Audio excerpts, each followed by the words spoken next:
эцгийн лабораторийн тооны дээр ажил дулааны хөдөлгөөний ашиглалтын процентыг олох ажилтай танилцсан.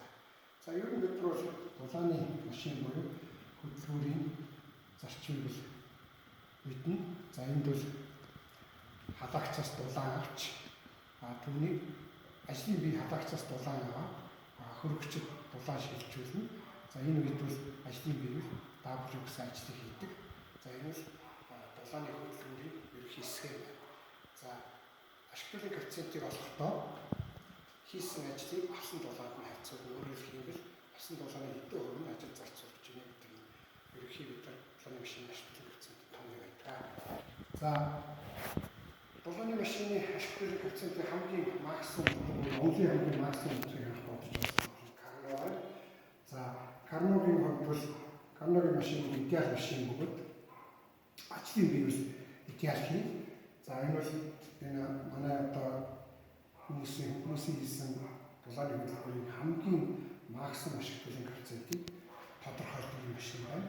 За энэ үед бол карногийн циклийн үед бусад хатаагч хөрөгч байх ёстой. За гэхдээ энд бол ашиглалтын коэффициент нь халагчийн температур, хөрөгчийн температураас зөвхөн хамаардаг. Ийм томьёортой байдаг. За бид мэднэ. За тэгэхээр карногийн ашиглалтын коэффициент бол дулааны хөдөлгөөний хамгийн максимум ашиглалтын коэффициенттэй хөдөлгөөр байна. За бид нар энэ дулааны хөдөлгөөний ашиглалтын одоо коэффициентийг олохын тулд энэ ажлыг хийн. За энэ ажлын схемийг бид нар энд үзүүлсэн байна. За энэ ингээд дөрвөлжин хэсэг бол дулааны машины ашиглалтын коэффициентийг олдог аппарат байна. За эндээс үүс хүрээс одоо энерги орж ирнэ. За энерги бол энергийн одоо хэмжээг олохын тулд үүсвэрээс орж иж байгаа хүчтэй хүйдлийн хүчийг хэмжих ампер метр вольтметрийг зарагдсан байна. За машин бол хоёр хэсгээс тогтно. За энэ тал бол хөрөгч хэсэг. За энэ тал бол халуун хэсэг. Одоо халагч хэсэг.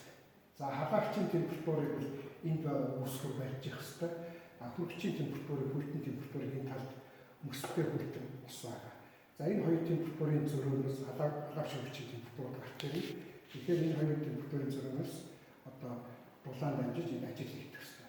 За хийсэн ажлыг бид яаж хэмжих вэ гэвэл хийсэн ажлыг бол энэ аппаратын залгаартай байгаа ачаал дээрх ялгарч байгаа жовлэнцэн дулаанаар бид нар ажлыг олж болно. За одоо ингээд ажиллах багцуудад хэлцгээе. За одоо лабораторийн ажлын маань багцны хэсэгцэн байдлыг харагдаж байна. За энэ бол хөдөлгөөний ашиглалтын коэффициентийг тодорхойлох аппарат байж байна. За энэ бол тижээл байна. За тижээлээс бид нар за энэ багцны маань хоёр талын хэсэг харагдана. За энийг бол халуун хэсэг гэж болно. Халагч хэсэг гэж болно энэ хэсгийг. За энэ бол хөрөгчийн хэсэг гэж үзэж болно. За хөрөгчийн хэсэг буюу өөрөөр хэлбэл хүйтэн хэсэг маань мөстэй ус тусламжтайгаар температураа хүйтэн барьж байна. За температурыг энд термометр зааж байна. За халуун хүйтэн хоёрын хэсгийн температурыг бид нар энэ ом метрийн тусламжтайгаар олно. За ом метрийн тусламжтайгаар бид энэ хөрхүүрээр халуун хүйтэн хэсэгт ээлжлэн залгаж эсрэг үүслийг тооцоолно. За эсрэг үүслийг бид нар олсны дараа эсрэг үүсэг температур томрох хэсэгт нь энд харагдаж байна.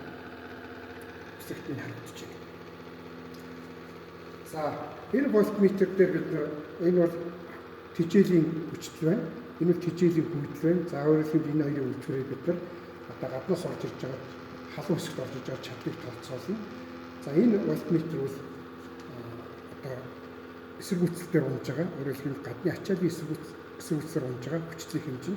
Энэ бол жовлэнцэн дулаан буюу бид эндээс ажлыг болох юм.